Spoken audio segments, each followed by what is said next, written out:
So in this slide, we will discuss the method of repeating variables and the Buckingham Pi theorem in this slide or next slides. So we have seen some examples of the usefulness and power of dimensional analysis in the previous slides. So I think we are ready to learn how to generate the non-dimensional parameters. There are several methods available that have been developed for this purpose, but the most popular method is the method of repeating variables. You can see on the right hand side of the this slide. There are 6 steps listed in this figure for obtaining the non-dimensional parameters. As with most new procedure, the best way to learn is by example and practice.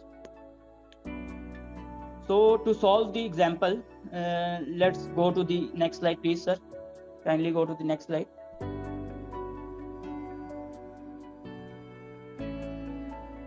So let's solve this problem. Consider a ball falling in a vacuum as shown in below in this figure.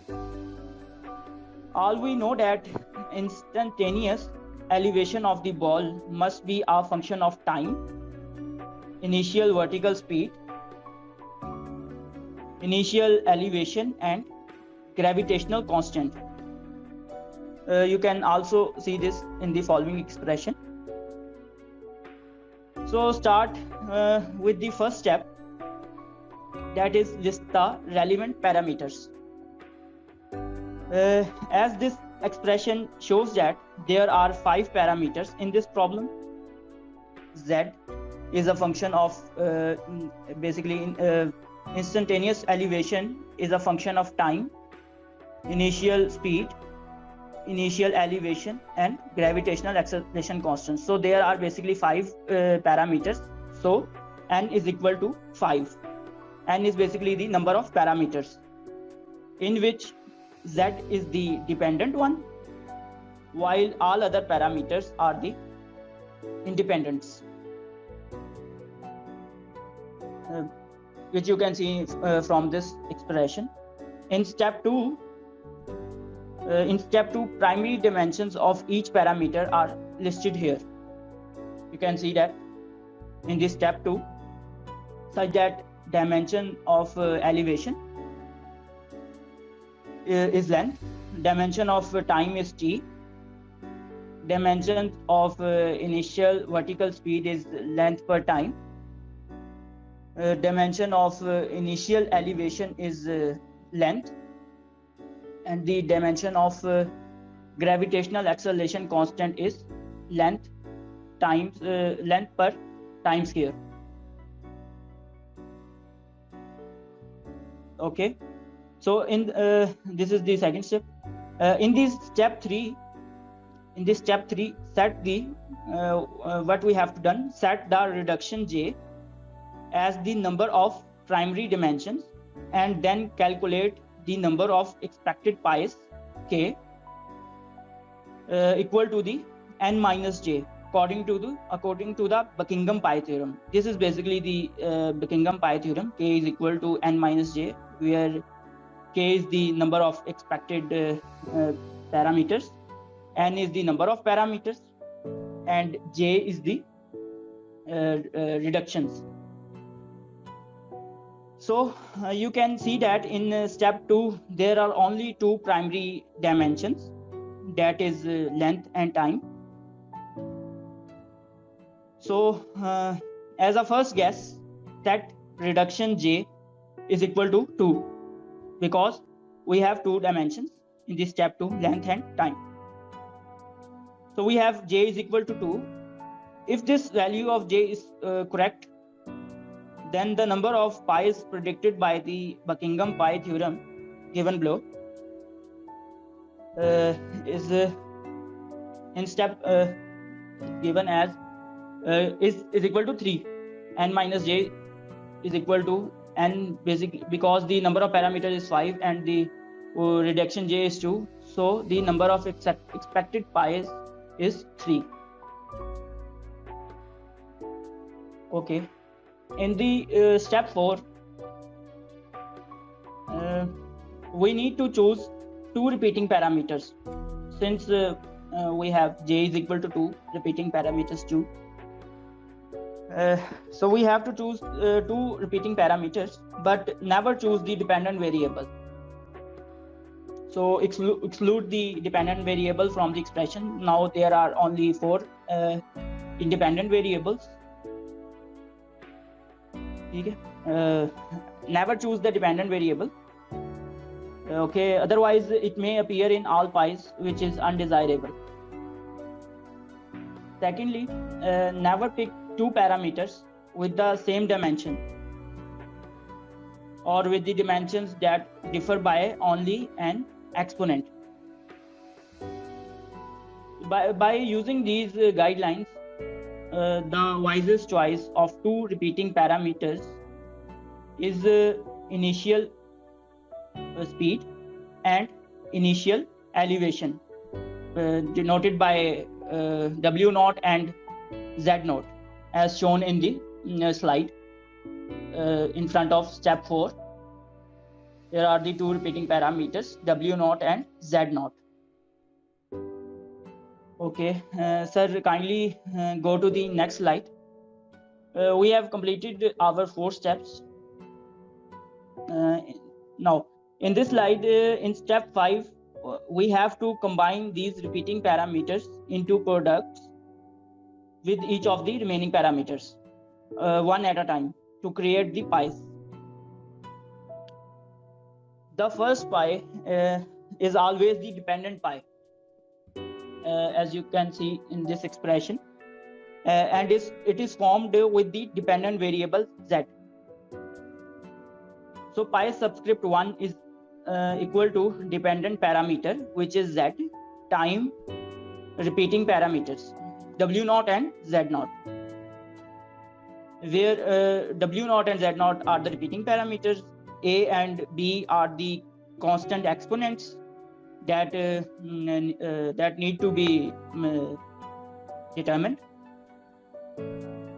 Then apply the primary dimensions of the step 2, length and time, into this equation, and force the pi to be dimensionless by setting the exponent of each primary dimension to 0. You can see in this following expression, the exponent of length and time is 0. Since primary dimensions are independent of each other, we equate the exponent of each primary dimension independently to solve for exponent A1 and B1. So first equate the time. You can see that t raised power 0 is equal to t raised power minus A1, and by solving or simplify this, we get a value of subscript we get the value of A subscript 1 is equal to 0. You can see that in front of time, the value of subscript A1 is 0. So now we have to determine the another exponent, that is B. Similarly, now equate for the length. You can see that in front of length expression, length raised power 0 is equal to length raised power 1 times length raised power A times length raised power B. Okay, I repeat this again. You can see that length raised power 0 is equal to length times length raised power a1 times length raised power b1. Yes, okay. And by solving this expression, we get the value of the exponent, that is b1 is equal to -1. Okay. Now put these values of these exponents a and b in the expression, in the first expression, and got the expression for the dependent pi's. That is pi1 is equal to z per z subscript 0, which is basically the ratio of instantaneous elevation to initial elevation. Okay. In similar way or fashion, we can create the first independent parameter. This is previously we have solved the dependent one. Now we can create the first independent parameter represented or denoted by pi subscript 2 by combining the repeating parameters with the independent variable t, because t is the first independent parameter, and then set the exponent to 0, similarly as we have previously done. And after equating the exponents of time and length, we got the values of exponents for a and b, which you can see on the slide screen. The value of a2 is 1 and the value of for the exponent b2 is -1. Now put these values of exponents in the expression of the pi 2 and get the value of got the expression of pi 2, that is the initial vertical speed into times per initial elevation, as shown in this expression. Now similarly we can create the second independent parameter, pi subscript 3, by combining the repeating parameters with the independent variable g, where g is the gravitational acceleration constant, and similarly forcing the pi to become dimensionless. Okay. After equating the exponent for, sir, kindly go to the next slide.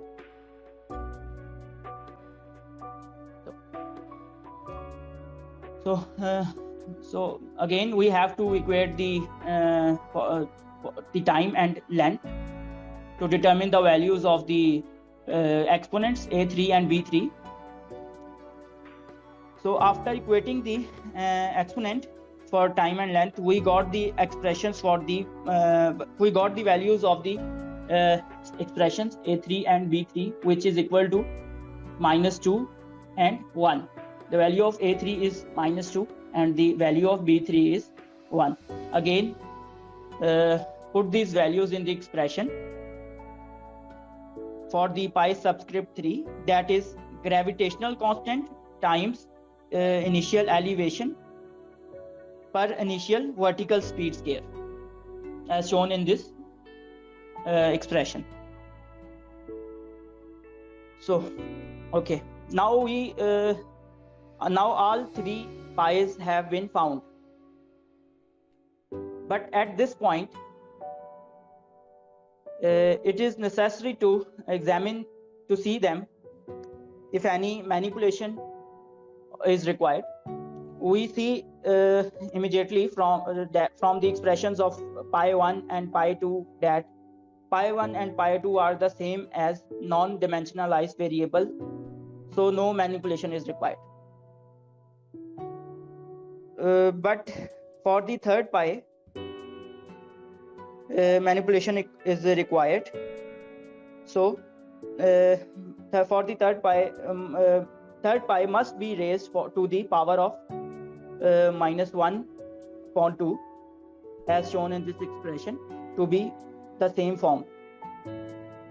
So the modified form of the pi 3 is written as initial vertical speed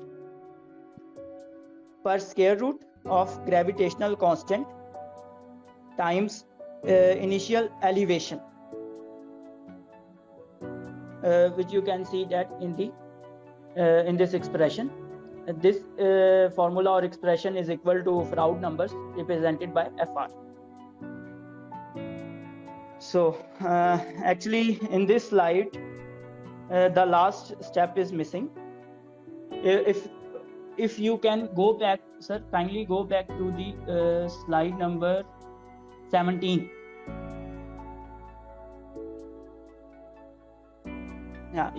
Yes, you can see that from the figure in the last step. Last step is basically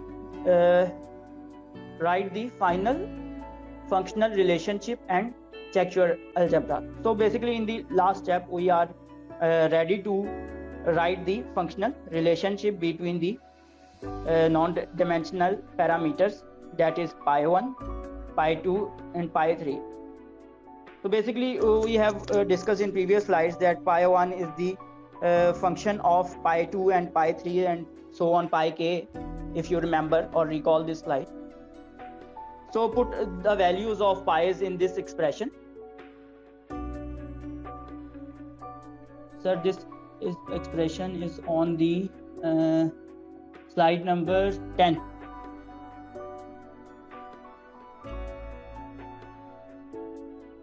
Yes, here you can see the functional relationship between the pi's. This is basically the last step. We are to write the functional relationship between the non-dimensional parameters. Put the values of pi1, pi2 and pi3 in the expression, and all the values of all the pi's in this expression, and an expression is can be made which is basically the final expression, and which is basically the final relationship, functional relationship. So this is basically the thus method of repeating variable has completed here. We have completed all the 6 steps in the method of repeating variables.